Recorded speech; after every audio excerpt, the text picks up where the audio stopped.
Hello and welcome to absolutely everybody, and thank you for coming today to the October Gallery. We're going to do, very often we have connected with any exhibition, we have what we call an artist talk, and we get one of the artists, often the artist showing, to talk about their work in general. We're in a very particular position today because one of the artists is also the person who put the show together. So I get to talk to her both as artist, it's a very rare one, and also, and I'm going to use the word now, and also as curator.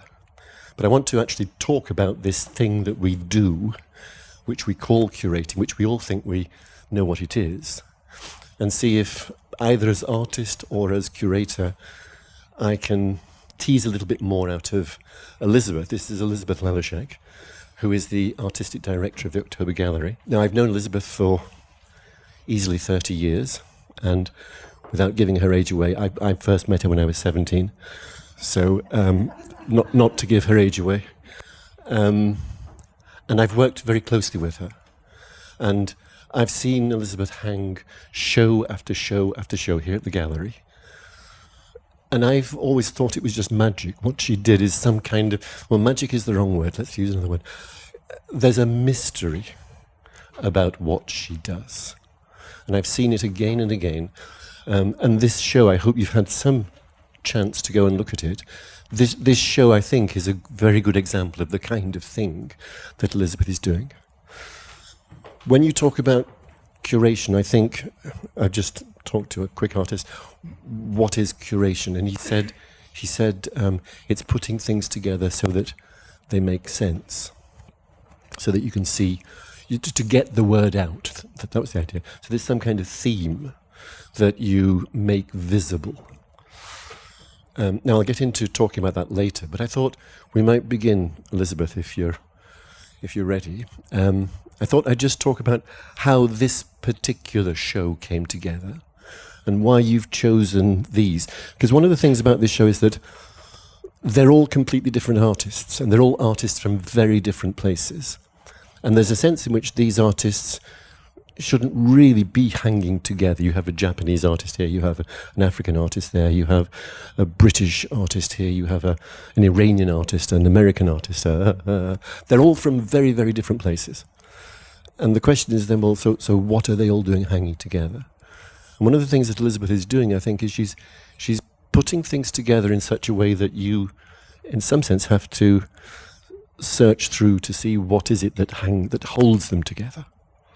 So it's a big question, and I'll make it dead easy for you. Just talk about how this particular show came together, Elisabeth, please. It's a big task to answer this question. I just want to give you a little bit of background of myself, because I can see there are people here I've never seen before, so I just want to also introduce myself a little bit. So I'm artistic director here at October Gallery. I first came to the gallery in 1983 as an artist, where my colleague Chili Hawes discovered me at the Royal College of Art in the degree show of 1983. And so I had my first exhibition here, and in 1987 I became managing director. I said yes to that role, although I had no idea what it was, but it provided me with a continuation of staying in this place and, continuing my artistic work at the same time. So I'm now artistic director, and I wanted to talk a little bit about exhibitions and how they are composed and how they are put together. I see myself less a curator, more an artistic director. I see myself like the conductor of an orchestra who puts the different pieces into harmony so the audience can perceive them. So if I work with these 12 works to see around the walls, I want to create something that is bigger than the individual work and creates a special chemistry, a special cross-connection, and something else, something that neither I nor you would have seen before, and something where ideally when we walk in we say, oh, yes, it's interesting, it hits me. So the genesis of this exhibition is a little bit long. There was a spot of 1 month that offered itself in September, and I jumped onto that opportunity. I thought, let me put an exhibition of masterworks in that slot. Let me select special works that could stand into dialogue with each other. And, as one works like an artist, I created this more like an artist. I created this in my mind. I created this within a womb-like space, almost like that was covered by a membrane. And I didn't really want other people to enter it until I had fully conceived it and was able to give birth to it, so to say. So in my mind, I came across some very interesting exhibitions, one just nearby, where the paintings were hung off the wall. And in that sense, they took on this extraordinary presence that I wanted to potentially recreate here. So this exhibition had various variations. When you see the work by Lalouschek, I wanted to hang it in the middle of space with the red. It has a red and silver back with that showing. But when it came to it, I realized that, I didn't want to condense the space too much, and it's back where it is. But from all these extraordinary configurations in my head, all the hangings are relatively ordinary. The work by Govinda Sarasat that you see at the back, I had initially conceived as a round. He also works on round shapes. It's at the very back above the bar, and I thought, wouldn't it be wonderful if that round circle were just flying out from the wall and out over the bar and into the refectory. And again, I saw Gornas Fatih's painting, that's the blue painting in the other room, stepping forward from the wall. None of this happened, but the exhibition happened. That's the good thing. So it's when I had kind of composed that in my head, I was able to release it, and then my colleague Ellery, who's very good at writing, she managed to extract the information from me and started composing a press release. Jesse put his extra thoughts because, of course, he had been working with me on the 40-year volume that we published 5 years ago, and we had written a text in it that was my text, but Jesse had done a lot of writing on it as well, which was called Shifting Landscapes. So in the last paragraph of which we talked about that idea of the Gesamtkunstwerk, a work that is bigger than the individual works that they're part of, and the orchestration of exhibitions, trans-vanguard exhibitions of artists from all around the world that we put on a yearly basis. So it was this last paragraph that was sort of hanging on this text, slightly unfinished. And it happened just before COVID. So there was quite a time span that went by when it was left to itself. But then I wanted to revive this idea again and discuss it with Jesse here in person, just to see what we could extract from it. So this is how this exhibition happened. There are other exhibitions in the past that had a similar tone or idea. There was an exhibition back in 2008. It was called Angaza Africa. So Chris Spring, who was curator of the Africa galleries at that time of the British Museum, had put together a book of 60 artists, and I said, there's no way you can show 60 artists in the gallery here, it won't be interesting. We can take 12, and each of them can have their own manifestation, step forward in the space and be present. And that's what we did. So that exhibition in itself was an inspiration for me many years later. So this gives you a little bit of how I came to doing this exhibition. Of course, when we hung it, it was very different again.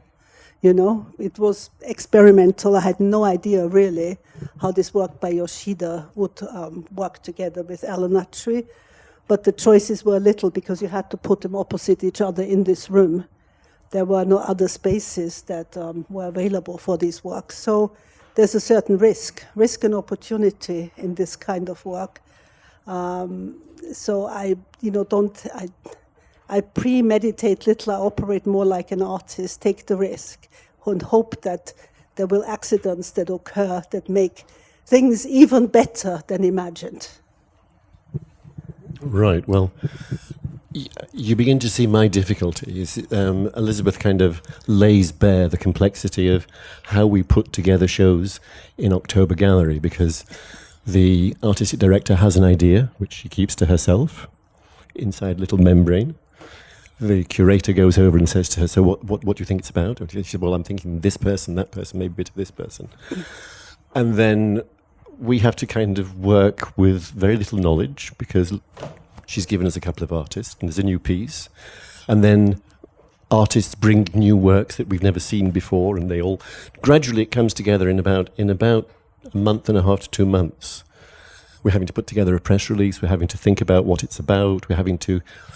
It's all done in a sense retrospectively, kind of, because the show actually is hung in 2 days. And as Elisabeth just said, the word that I jumped on there is it's experimental.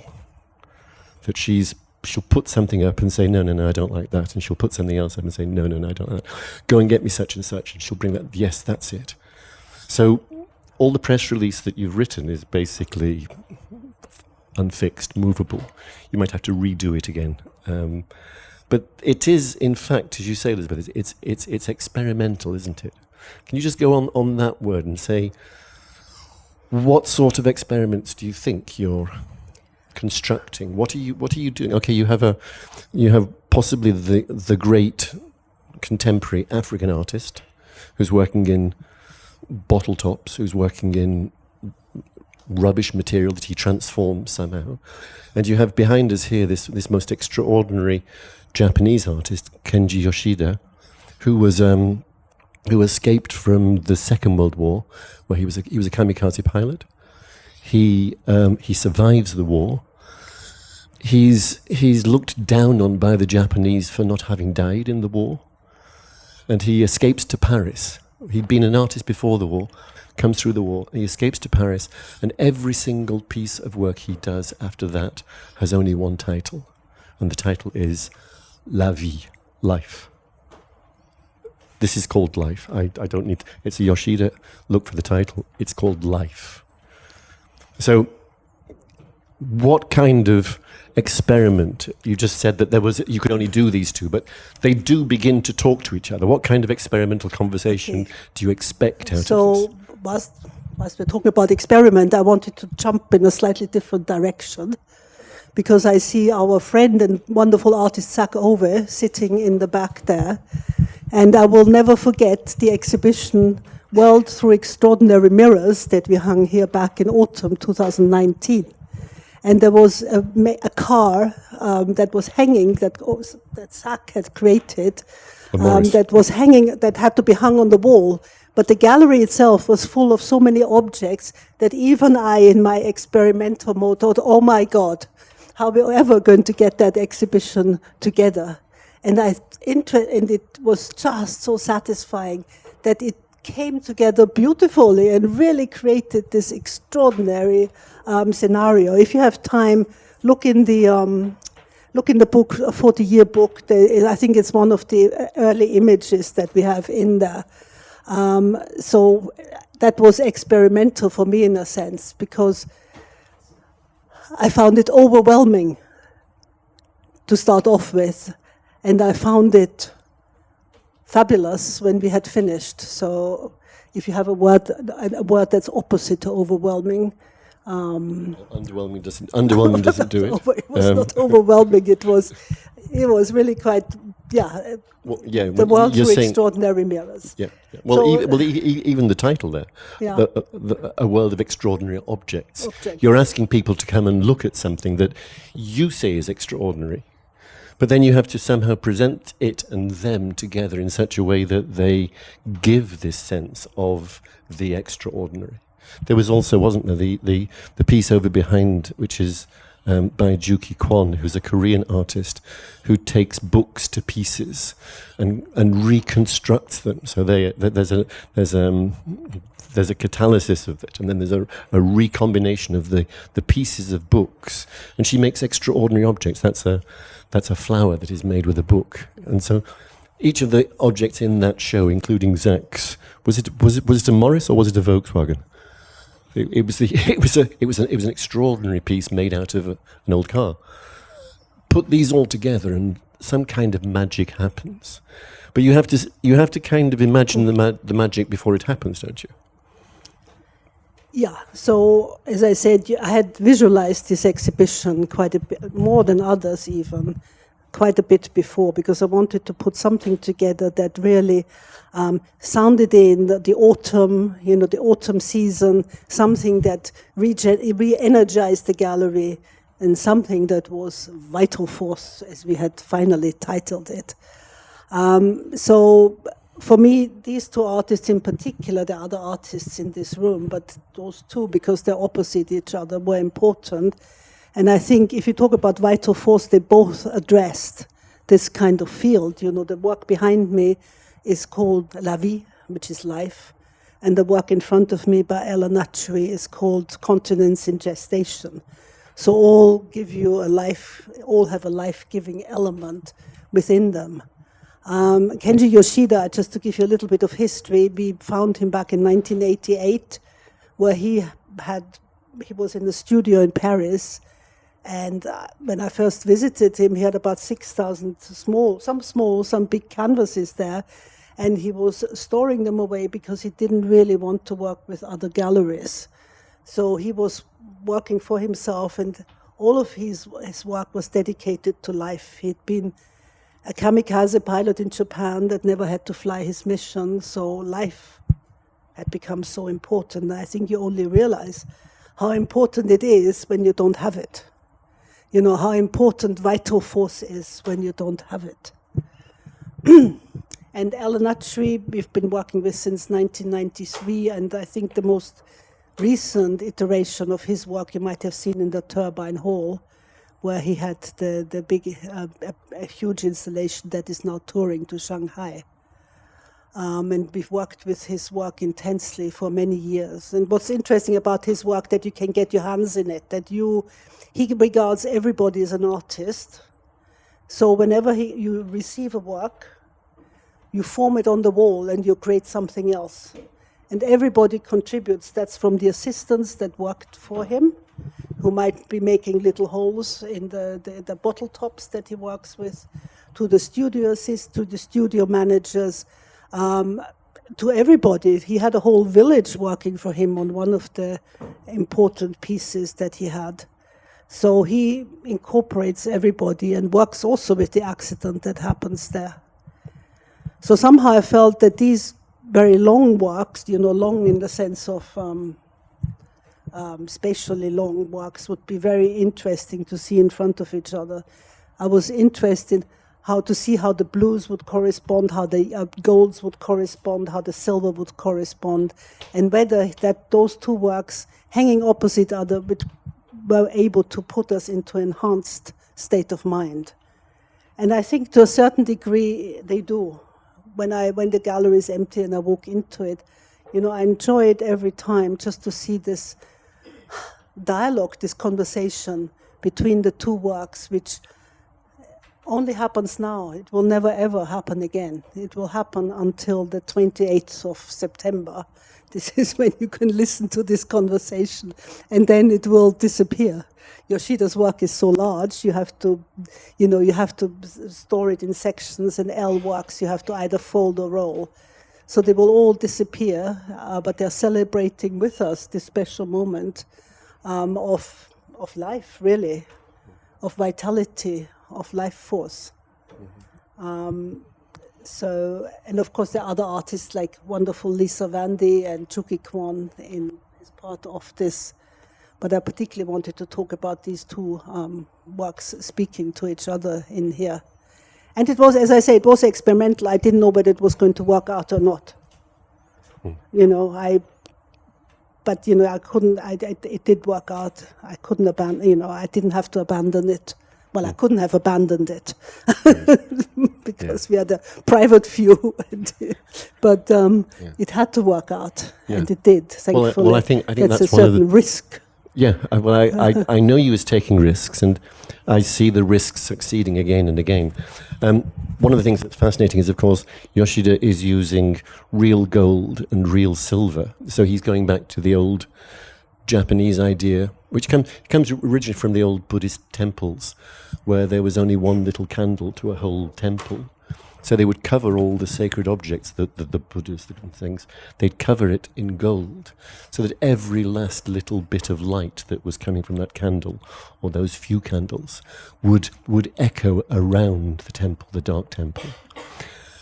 And Yoshida pulls that very ancient Japanese idea in and mixes it with what's essentially European Western modernism. He was working in Paris. He was working with Charles Hayter, who was one of the great printers, and he makes something that's neither ancient Japanese nor completely Western modern. It's his own particular synthesis.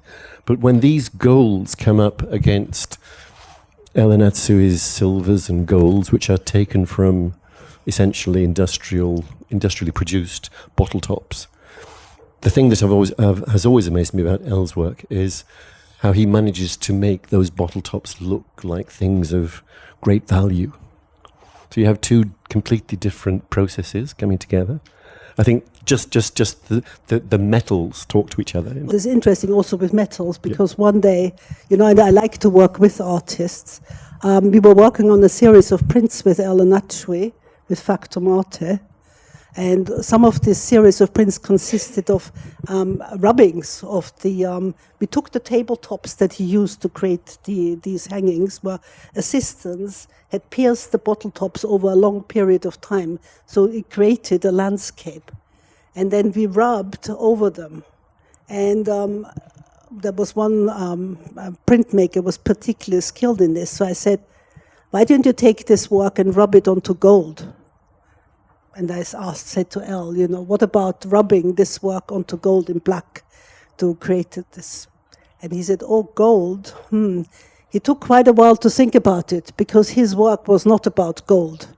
His work is about that illusion he creates. And we did make that work in the end. And it is a very interesting work. And I think it has stood the test of time in that formation. It's currently showing at the Talbot Rice Gallery. But it was interesting to hear him comment about gold. He doesn't work with those metals, in essence. Although, when we first showed Elle's work, there was always a huge cluster of people that were drawn to these works. And they came across as if they were big hangings of gold that were hanging in front of you, but they weren't. No. Someone wrote an article called "The Field of the Cloth of Gold," which is it's a reference to this great meeting between the English and the French kings, where both kings were trying to out-gold the other. But the Ellen Atsui artworks become a field of a cloth of gold, as it were. I'm fascinated by the idea, and it's also worth saying, that you've hung it this way round. Okay, and I'm going to put you on the spot again if I can. Not easy, but Elisabeth just alluded to the fact that there is a behind to this sculpture, and I think one of the things that many people have been to see the Elle and Atsuis that we've hung here. And we've gone elsewhere to hang them in various places for various clients. And I've always been fascinated by the fact that you have to make a choice with an Ellen Atsui of how to hang it. And Elisabeth was one of the first people to begin to play with it, to put folds into it, to create shadows, to create what she calls drama in the piece itself. But there's something which is fascinating that very few people realize, is that there's another work, there's a hidden work, which is the work on the back. That if you took that off the wall and turned it around, you would have an equally fascinating piece. Now, you don't see it, but Elisabeth has just let me know, because I haven't seen the back of this one, that there are reds and things in there. So we are seeing browns and blues and continental seas and land and so on and so forth. And this silver forms, these fetal forms in the center. But if you hung it the other way around, it would be an entirely different piece. And Elisabeth's idea, as she was saying, to take it off the wall so that people could see that the illusion actually was an illusion, that there is another piece, a completely different piece, that would have an entirely different conversation. Would that be right?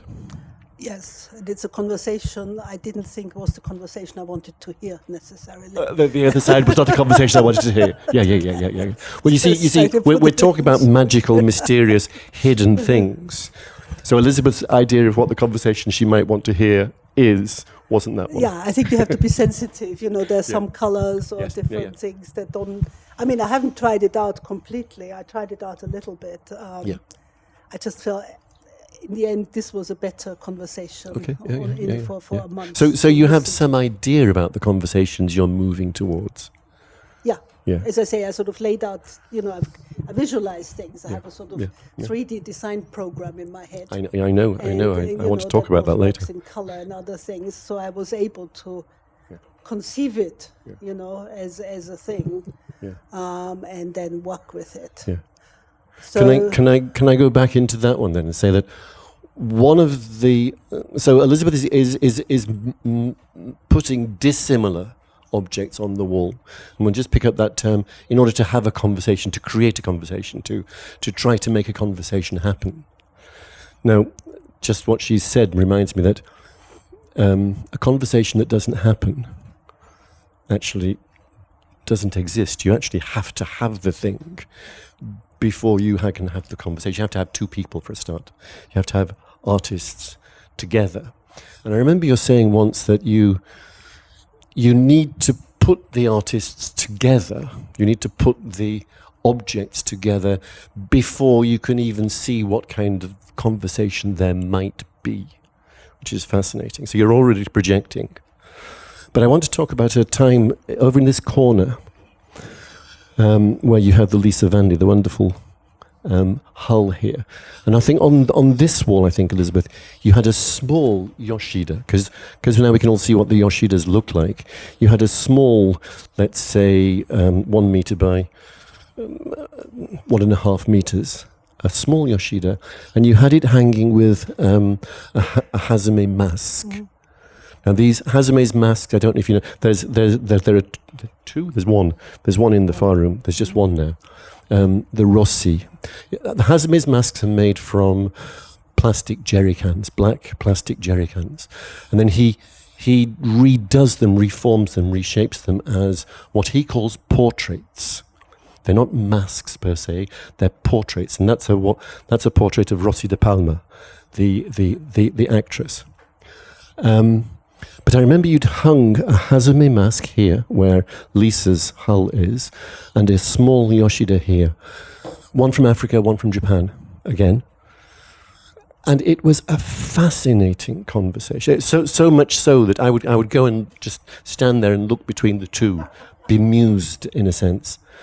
But I still remember, that was 15 years ago, I still remember that conversation. Now, again, was that experimental and just happened? Was it some kind of pre-image? I want to get into how you allow those things to happen, how you find them, how you create them. It was extremely intimate. They talked ceaselessly together. This is why we're having this conversation that's called Artist is Curator and Curator is Artist. As I say, I work very much like an artist with that. So when I work on my painting, then many different things happen. Usually it's not the way I've imagined it, but I have to then change things in order to make it work. It's completely different from what I imagine.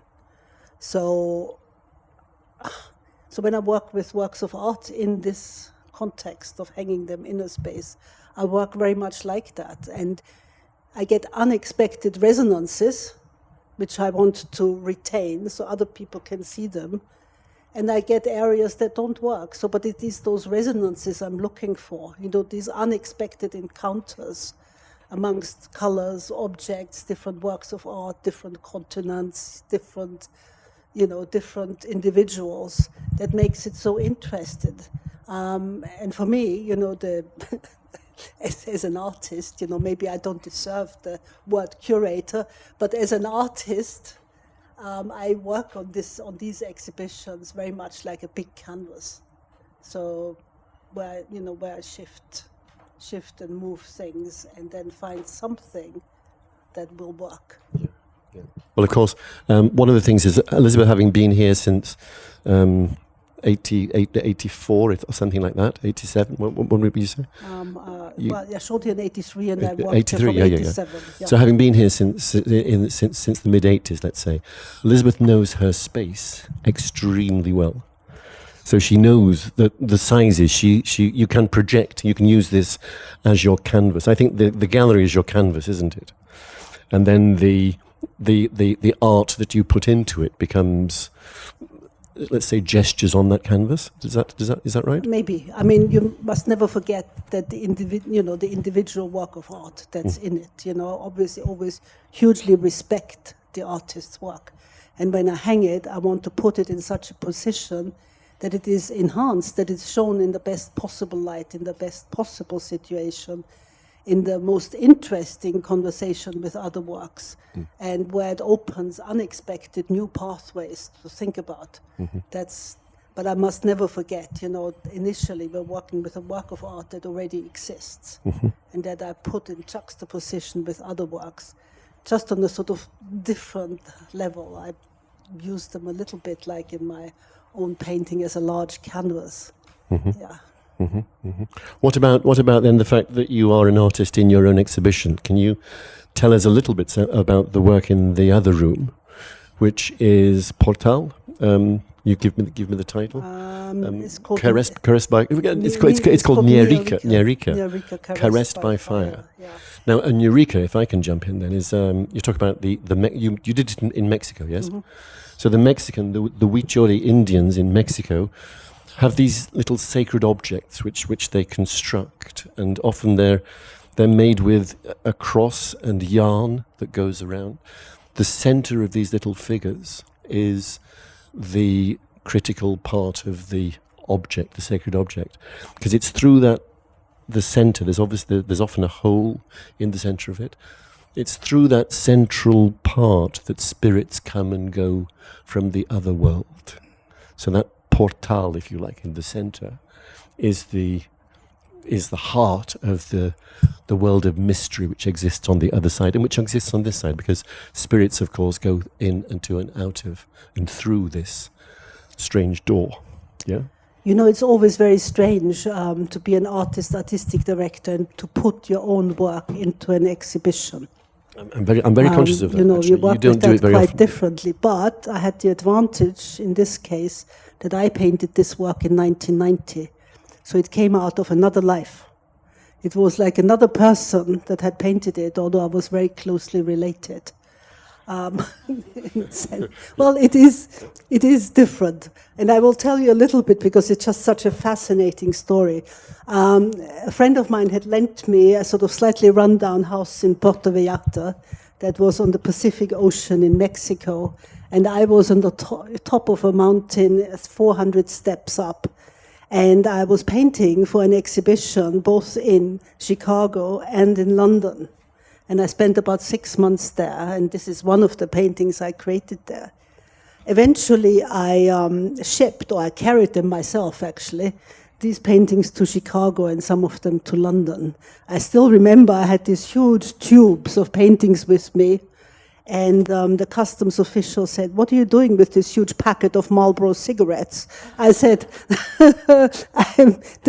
I'm taking it through. I'm going to show it maybe in Chicago, but I'm essentially taking it to London. He said, "Well, as long as you don't show them at the Art Institute, it's okay." So he let me pass. So I showed part of these works in Chicago in a gallery and part of them in London. Now, the gallery I worked with in Chicago, they were extremely slow in returning works. And time passed, and they wouldn't necessarily ship me my paintings back, neither the drawings I had left there. And then more time passed, and I had 3 children in between, so the whole thing moved into the distance. I still thought, oh my God, I have got to get these paintings back. But it was more a theoretical thought. I even found somebody of my name in Chicago on the internet, and my name you can't find anywhere else except related to me. So I thought somebody must have taken on my name and selling these paintings on my behalf. I could never locate that person. So I had, somehow these paintings came in my mind about a year ago. particularly this one with caressed by fire, with the fire coming out of the hands, the figure standing like this. I found myself in a cafe in Sharjah when I received an email saying, "Are these your paintings?" And there was this painting on this email sent to me by a gallery near Lake Michigan, who had bought up the original gallery and was now returning works to the artists. And that was my reconnection with this work after about, who knows how many years, 35 maybe, 34 years. So it was lost and it came to find me, which is quite wonderful. So in that sense, it's quite an independent being, which I can show here in spite of the fact that I'm the artistic director and also artist in this exhibition. And I think Jessie already described it quite aptly with talking about Niarika. So when I was there, I was trying to find what is it that I can connect to. If you're in Europe at the Royal College, there are hundreds of potential art histories that you can connect to, in Europe, etc. But there it was a place practically had no museum. It had a beautiful sky, but I wanted to know what I could connect to culturally there in order to make my paintings different, because I said, I can't go there and paint exactly the same as of before. I have to change it. I have to change what I'm painting. And so I found myself influenced by the Huichol Indians that lived in the mountains behind. And that's why you have some of that symbology in the work. So I thought, since that painting had come back to me, this is a good exhibition to put it in a discrete space on the side, not too prominent, but enough so people can look at it, I can look at it, and enough that it can have a conversation with other works. And initially, when I was in that back room, I thought, we also use it as a lunchtime restaurant. It was more sort of a lunchtime conversation that the works had. But I think over time, they've grown to have much more intense conversation. I think it's really interesting relating to that smaller work by Yoshida. It's also called La Vie on the side, and also a work by William Burroughs, which has a head that is stenciled basically onto the paper, and that also connects very well with it. So this gives you a little bit of how I got into this mix of artists in this exhibition, and how I curated my own work in here. Right. Well, there are many ways that we could take this, and I'll soon open it up to other people to talk about the things that they might find or might be interested in. But I do want to talk just about this idea of curation itself, because just a quick story. I was over in Holland not too long ago, and I went to see a friend who runs an organic apple orchard. And hundreds of times she took me into this massive barn, Dutch barn, and there were hundreds of what do we call them, cajou, trays full of apples, beautiful smell of apples in this big barn. And as we were going around, she was showing me, we do this and we make cider here and we do this and this and this. She said, oh God, she came across one of the trays and there were a load of rotten apples in it. And she said, "Oh God, we were talking English." She said, "I'm going to have to curate these trays." There was a big stack of trays which she wanted to curate. And I thought, "What do you mean curate the trays?" And I asked her, "Is that a Dutch word? Are you using a Dutch sense of curate there?" And she said, "No." So I said, "Well, what do you mean by curate?" She says, "Well, these need to be looked after. I need to take out all the rotten ones, and I need to go through the entire set here because this area is telling me it's not happy." So we had an interesting conversation about the idea of curate and what it means. And many of you will know, but often one doesn't bother to go back into the language. But curate is actually quite a modern word. Our usage of it, certainly. The word itself goes back to the word cura, which is the Latin word, which means to care for. So in fact, she was using it quite correctly in her version. She wanted to take care of this apple, because she knew that if she left the apples another week, all the apples were going. They'd all be bad. They'd all be rotten. It needed immediate attention. It needed to be looked after. It needed to be cared for. It needed to be managed. And all those ideas exist actually within the word curate. It comes into English from Latin, from curatus, managed, cared for, taken care of, all those ideas. And then it takes on with the church, it takes on the sense of to look after the souls, to care for the souls. And a curate in a church was the lowest of the low. He wasn't yet a vicar or a parish priest. He was the man who did everything. He was the one who actually looked after the parish, looked after all the souls, buried them, gave them whatever rights they needed. Is it Thomas Hood? The curate told the sexton, and the sexton told the bell. That's the curate. He does everything for the church. The parish priest is somewhere else, doing whatever parish priests do. We use it, then it comes to the museums. The curator in the British Museum is the man who looks after the collections. Curator of Egyptian objects, curator of Chinese objects. Then there's the modern sense where it comes into not a museum so much as a gallery, where the person collects things and puts them and chooses them. Selection is involved. But of late, the word has started to have it's become the go-to word. Like I must curate my apples. Oh, we curate content today on the internet. We have editors of things. We have curators of pictures, and so on and so forth. So it started to take on a life of its own. Now, I know that you don't actually like the word curator. You don't like to be thought of as a curator, do you? I don't see myself as somebody who takes care of objects, so to say. I said to Jesse, if we want to put this conversation maybe on 3 pillars, the 3 pillars of my work would be to work with artists, to discuss their work, to view them like I did with Govinda's work often, come to the studio, make it happen, so to say. The second one is to hang exhibitions. And the third one is to sell works of art. Sell works of art, which is, you might think that's a very strange thing to say in here, but it's a different energy exchange. You connect that work of art with somebody who wants to collect it, and you create yet a different energy field in a different space.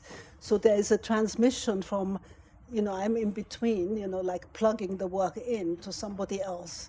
And that energy moves there. So it's all my work has to do with energy, basically. Working with artists on their work, putting together exhibitions, and then finding the right place for these works to go. Now remind me how I got here. Well, I never know. I think you came in 1983, and you ate in 1983, and you hung a set of works on them. Elizabeth's works at that time, by the way, were huge. I think your works would cover the entire wall in those days, wouldn't they? So she was a large, almost figurative artist. She's moved through different phases since. It gets so difficult to talk about things that are rarefied and hidden. But let me dive into a different direction. There are several curators that I know here in the audience, and one in particular. I was just talking to Zach Ove, who is an artist himself, but who a couple of years ago put together a show at the Somerset House that was called Get Up, Stand Up. And it was a survey of all the African-inspired work that existed in England from the 50s onwards, let's say, from when the Caribbean first came in after the war to pick up jobs and so on. It was a survey of all these different things, and Zach said very interestingly before, he wanted to show something that was so obvious to him because he grew up with it, but that nobody else had seen. So again, there's this sense that you can't go and learn that thing at a college. You can't go and study curatorship or museum studies somewhere. But Zach put together what I still think is one of the great survey exhibitions. I can't wait for, but he doesn't think of himself as a curator, but he put together all these objects that told stories and stories and stories that had never been even seen before. And is that curation? Well, that's telling a story that hasn't been told. Wonderful curation. Again, I think you're doing something similar. You're trying to put together, in each of these works, there's a whole history behind it that you're trying to connect and put together. It's a very other idea to that of what we think of as the curator who simply has an idea and puts that idea out, isn't it? Yeah, I mean, I think when I think of this word, I tend to go back to its origins. Yeah. And I don't see myself so much as a caretaker of objects, but I see myself as an energy field that connects to objects and creates transformative energy. So, so this is why I'm struggling. But I'm very happy to be artistic director, and that's what I am, where I can, orchestrate, as I said, these different events happening in this space, visual events, so to say. But, there have been, very beautifully curated exhibitions. I don't at all want to put this work down. I was talking the other day at the opening for the show, actually, to Gavin Janches, who again is an artist, but who had curated exhibitions. And he now teaches curating. He gets invited to talk about curating and what it is to various universities and things. And he said that he began curating because he was writing something with, I think, Nick Sirota. And Nick had said to him, why don't you try curating an exhibition about this? And he said, well, I've never done it before, so, I mean, what do I need to do? And he said, Nick Sirota said, and I thought this was actually a very interesting thing. Nick Sirota had said to him, curation is fundamentally to do with looking after your artists. I thought that was just a lovely description because it encapsulates so much. And Gavin then told a story about how he'd been working with Yinka Shonibari, the Nigerian artist, and how as the time got closer and closer, Yinka wanted to change the colour of one of the walls that he wanted to hang, put his sculptures in front of. And he wanted a particular colour of pink. And it was this colour that he wanted, no other colour. He wanted that pink. So Gavin said, yes, sure, we'll do that. And as he got closer to the show, he went looking for that colour of pink, and it didn't exist in England. So he went over to France. It didn't exist in France. So suddenly he starts getting a bit worried because the show is getting closer and closer. And they discovered that colour of pink actually came from somewhere in the States. But there were only 2 weeks left, and they had to get 15 gallons, because it was a big wall, 15 gallons of, X37P pink over to England. So they had to air freight it over. Cost them hundreds of pounds. And the museum he was working with were absolutely furious. I mean, what are you doing? Spending all this money on a pink. We could have got pink down the road, And Gavin was absolutely convinced that no, since Yinka wanted that pink, he was doing something, and that was the only pink that he could give him. He had to get it in. And that was Gavin's idea of looking after the artist's wishes. Yeah, that's that important.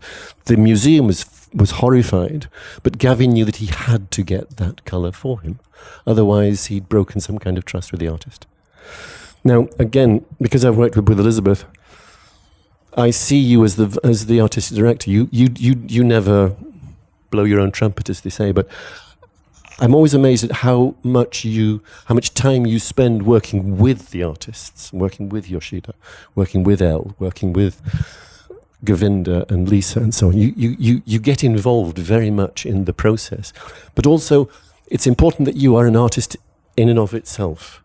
I think there's an artistic conversation that happens. I think that was very much what I'm talking about with Zach. Zach, as an artist, understands how the artist thinks. If the artist says, I want this, the artist gets the thing that they want. So there's a level of interaction that exists, which is invisible to me, because I'm not an artist. I'm a bit of a writer, but not an artist. And I don't see those things. I would have probably got the other pink and say, it's close enough, but it wasn't close enough. It wasn't the right pink. You see those things, you see those colours, you see that, So I'm always amazed at your very close relationships with the artists. And I think that's what makes you a great, I was going to say curator, artistic director, because of the way you work very, very closely with the artists. Yeah, that's I think without that, it would not be interesting for me at all. Yeah. I could be an administrator, but I don't want to be an administrator. I want to work creatively. And in this particular field, in this particular situation I find myself in, one of the most creative things that you can do is work directly with the artists, apart from hanging exhibitions and selling works. So those are my three points that I can sort of hang my interests on. And some artists are more open to that relationship, others less. Some profit from it more, others less. Some artists understand it. Some artists appreciate me for who I am better than others. Yeah. That all depends. So we have a show of Alexei Peskin coming up in October, and he will always send me, as his works in progress, just to get some feedback, on whether I think that green should be like this, whether he should use a little bit of that photo or that or that or that. So some subtle decisions that I can make on WhatsApp now, which I might previously have made in the studio with Govinda. So that's for me is the most, one of the more interesting aspects of my work. Yeah. Yeah. And just because I talk about artists, I really want to honor the artists that are here. So we've talked about Zach Ove, Lisa Vandy, who has this. Where is Lisa Vandy? There she is. Who is? She's going to be with us in 154 London this year. She has this beautiful work. She has this beautiful work, Resistance, here on the wall, sort of in between Yoshida and El Nacho, and that's a very difficult not an easy place. to Not an easy place. Yeah. That's a very difficult, but it works really well there. Yeah. And then, of course, she's also showing one of her very big sculptures, Superhero Cogwoman, is part of an exhibition called Mary Mary above Temple Tube Station, and will also be in Honey and Smoke, which is a restaurant, so to say, but it will show a whole series in Portland Street, whole series of her hulls. And then Govinda, who has recently come back from Santa Fe, where he opened a great exhibition, and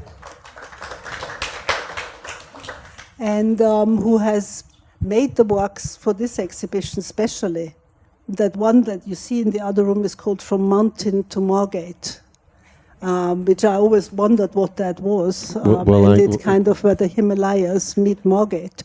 So he was so fascinated by Turner that somehow in his life, in a very complex and interesting life, he ended up living in Margate, which is Turner's place. But he can still look back on the Mount Himalayas, Mount Everest, and combines all of that in this work. And I said, I'm going to have a masterwork for this exhibition. Please make one. And Govinda said, yes, of course, I will make one. Yeah. And I would jump in there. And I was saying to Govinda before, please do take a look at it, because it's just I think it's just maybe been bought, but it's on the main wall in there. I was saying to Govinda, I think it really is one of the great works that he's produced so far. And I think one of the things that's fascinating is we've been working with Govinda now maybe for 20 years, and over time you see artists just pushing through to another level, to another depth of complexity. I think that particular work is absolutely stunning. So take a look at it. None of these works, I think, in the show can really be seen in less than 5 minutes. And then you start talking about the conversations that they all are having. They reward scrutiny.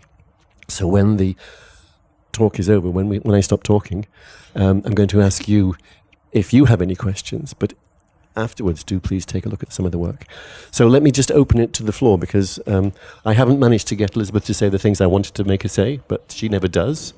So please, David.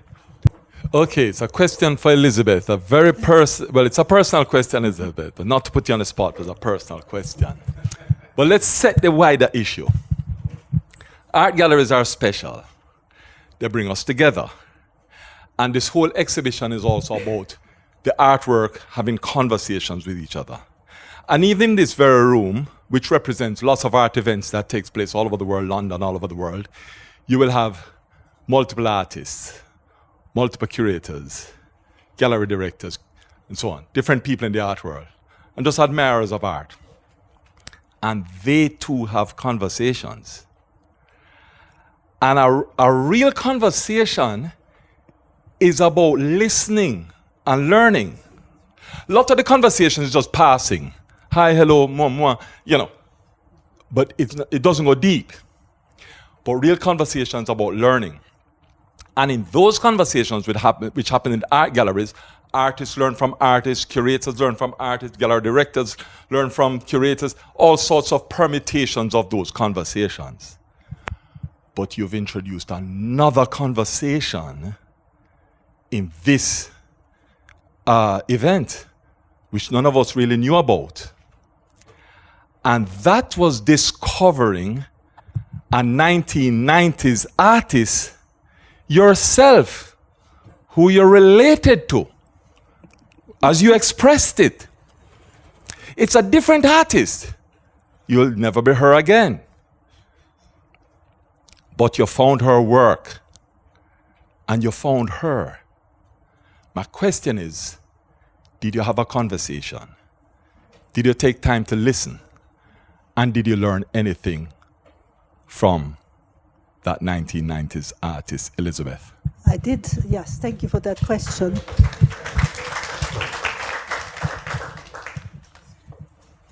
I started having very soft conversations with it. One time, the blue came out to me, and it started talking to me. It was a painting I shied away from a little bit, Then I thought, maybe it's too graphic, but I feel myself drawn to it now. And I like the effect it has on me. Maybe now that I've distanced myself more, by looking at it longer, I've managed to distance myself more from it. And I can have a whole range of conversations with it. Subtle, little conversations. I don't have one big conversation with it. I think I'm a little bit afraid of that. That big conversation is yet to come. But I have soft, mild, quite wonderful, glimpses of conversations with it, which I notice. Every time I walk in, I glimpse a conversation there. And and then yes. But the big conversation is yet to come. I tell you the outcome of that conversation when I've had it. In another talk. Yeah, okay, wonderful. Any other questions? Curate, curare, heal. Not only to take care of, but also to heal. And I think what this show can do is heal. And we need it so badly. So this vital force emanating out of all these individuals is important. I would like to just have your feedback. When you first started the gallery, we had had other projects that we had been doing, but in far reaches, remote areas. This was the first project in the city.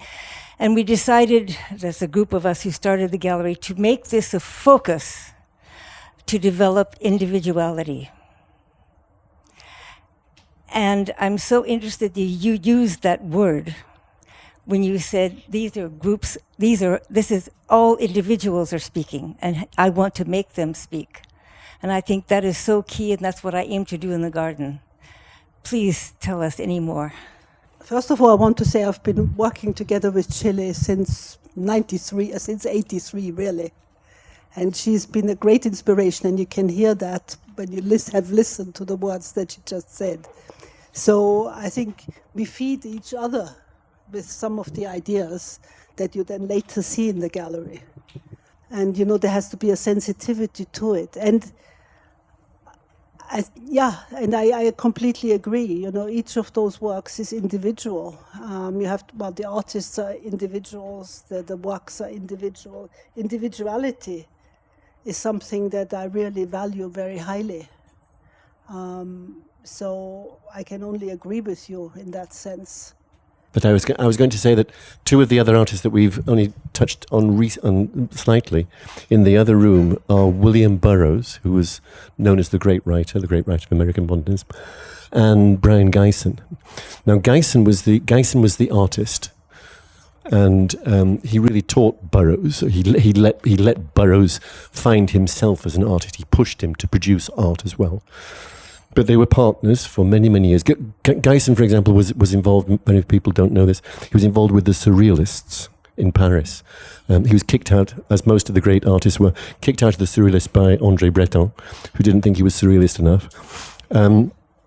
Gysin and Burroughs put together something which was very, very interesting. Two great artists, in a sense, one great writer, both great writers.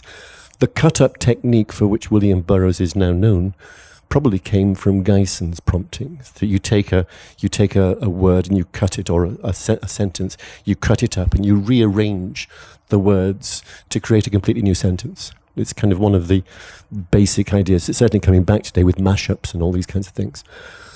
But those two artists worked very, very closely together. And the question was often asked, is this a Gysin or is it a Burroughs? And they had this idea, which is very interesting, which is that actually it was neither of them. That when they worked so closely together, they created what was called a third mind. That's also one of the things we're really talking about. When you have a conversation, Chile and Elisabeth have been working together now for so many years. But it's neither one of them that creates the thing. I throw in some language stuff, some interpretive stuff. It's none of us who does the thing. It's something that exists at a meta level, and I think that's one of the things you're talking about. That the conversation that goes on between these is another kind of mind. It's a meta level. It's not just the individual artist who's talking about this, or who's talking about that, or who's talking about something else. It's the thing that is created between them which takes the conversation up to another level again. And that's a third, fourth, fifth, sixth, a collective mind. And that's really the sort of thing that we're interested in exploring. I just wanted to take the liberty to add to what you just said. I see it as a dialogical space, an intersectional space, an intersubjective space. So the individual cannot exist in isolation. The individual is, I suppose, is reflected and extended in the larger space of society. And I see this perhaps as a very a space that's very receptive to that discourse that can happen across differences. And I do believe that differences are not about conflict. We need to see difference in other ways. And I was at a conference in Oxford recently, which is to do with trauma. And we were talking about this, and my work has to come from Australia, and my work has to do with reparative interventions and transitional justice, and what you just mentioned just now about healing. I thought that was very, very significant, and that's I found this to be a space of great healing.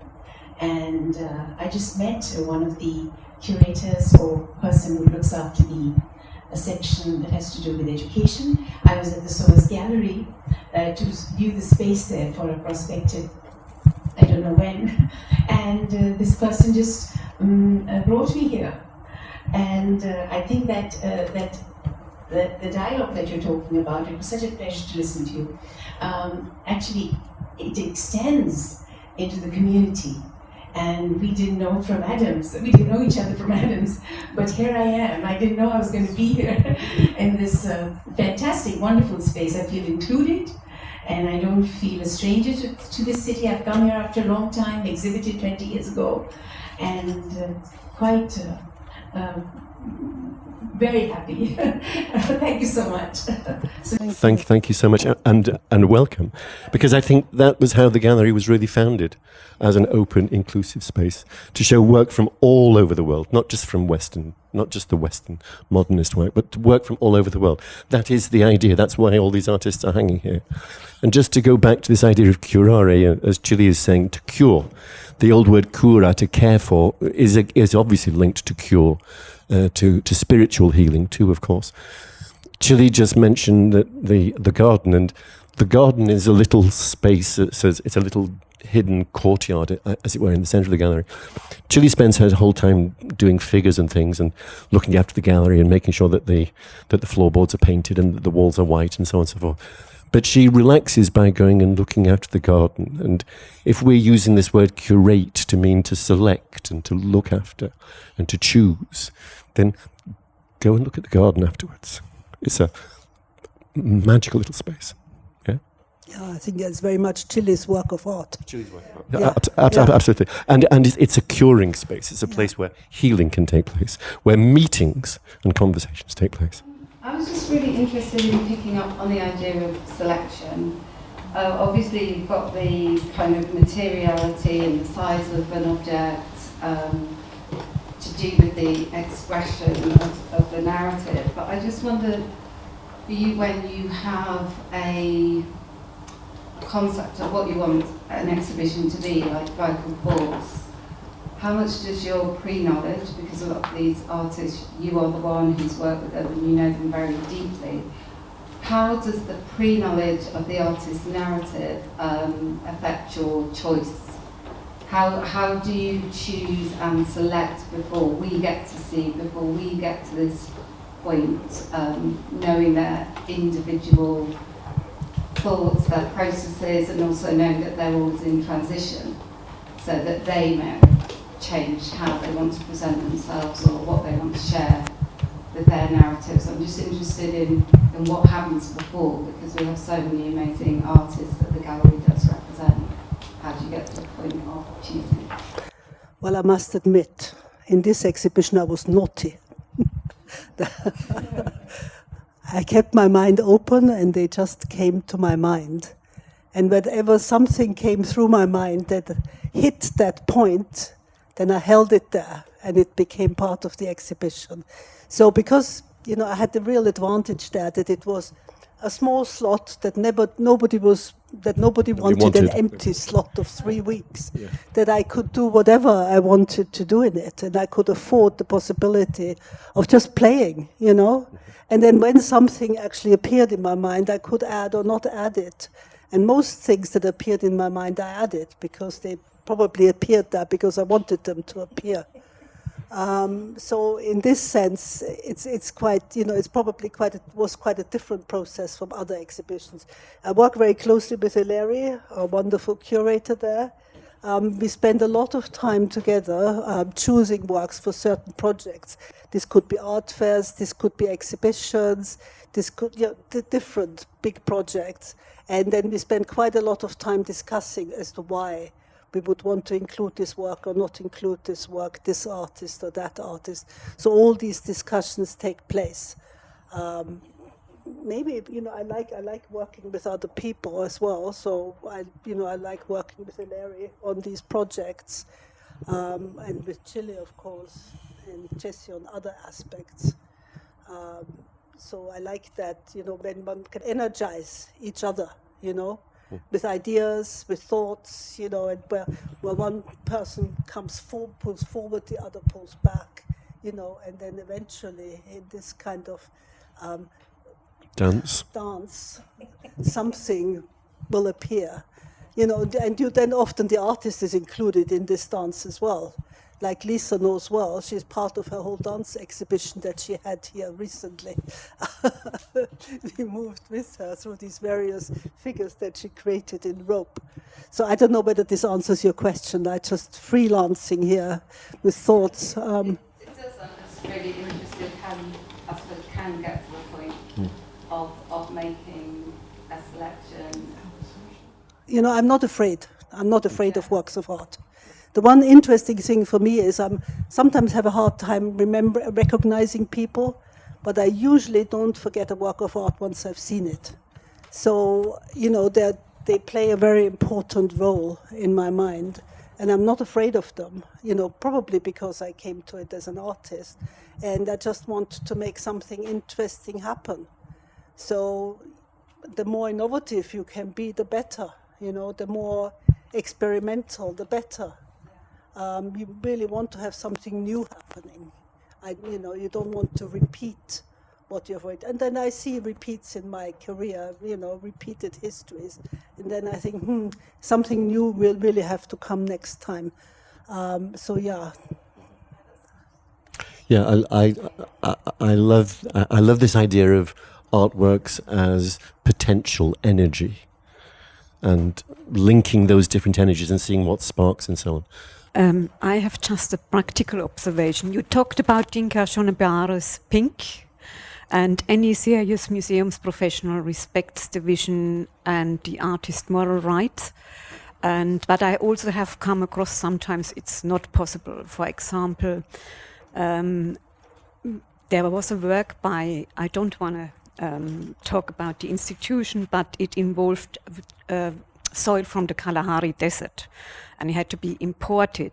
And of course, we couldn't obtain a license, so we had to use soil from the UK and dye it in the red of the Kalahari Desert. So this also sometimes happens. And I could understand why the curator went for the Yinka Shonibare pink, because this was his wish, and it was an expensive wish.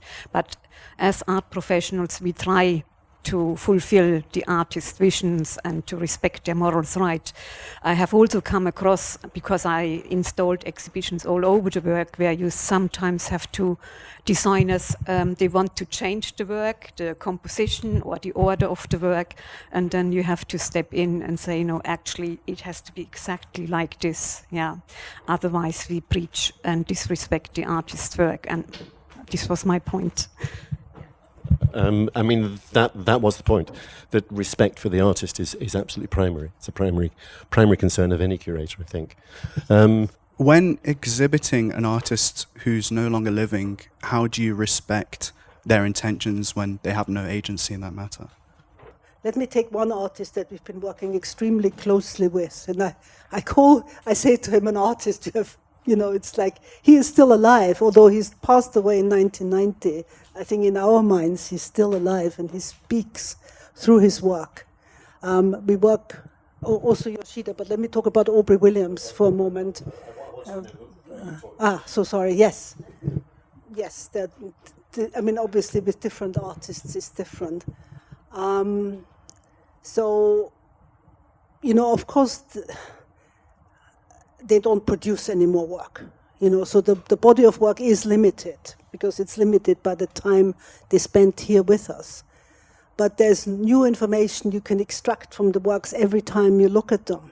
So we've spent quite a bit of time working with Aubrey Williams, and every time we look at a work that we previously maybe hadn't looked at that carefully, or maybe that wasn't at the forefront of our, when I say our, particularly Chili's and mine, thinking, then suddenly that reveals itself in a new and different way. So they stay alive by revealing themselves in different ways. There might have been works from the 50s that we weren't that interested in. You have a client who particularly collects 50s work. So then you spend quite a bit of time looking at those works, studying them in much more detail. And then suddenly something new appears. So the artist, in a sense, stays alive. That's all I can say. And I think that applies to all artists that we're in communication with from the past. Yoshida, Michelangelo, Leonardo da Vinci, William Burroughs, they all walk through this space as if they were alive. Some of them no longer physically living, but I think that would be my answer to that. Yeah, I'd just jump in and say it's a fascinating question, because with a show called Vital Force that comes from an artist who is now dead, the artwork is, in a sense, the monument to that vital force. And that's why their work is still equally alive. Agency is a very complicated word, and we use it today without necessarily diving too deep into what it might mean. But you're always hoping to represent the artist. Maybe I see things differently to the way Elisabeth sees them. I might represent Yoshida quite differently. My knowledge of Japanese history, for example, would give me lines into Yoshida that Elisabeth doesn't have. As an artist, she has lines into Yoshida that I certainly don't have. But I would just say that I had an idea it's going to disappear. So maybe I just let it run away with itself. Just pulling everything back together, how do we represent these invisible things, the things we're talking about, healing? How do you represent it? How do you help it? How do you create an environment where it actually happens? Well, one of the things is Jill is suggesting that the art space itself is a healing space, that we come together, we have these conversations. I think when Jessie said to me that Yoshida, the artist behind me, is no longer alive, it totally shocked me, because I hadn't remembered that he was no longer alive. Because behind me was this extraordinary work of art that has been giving me so much energy throughout this talk. And he is alive, in a sense.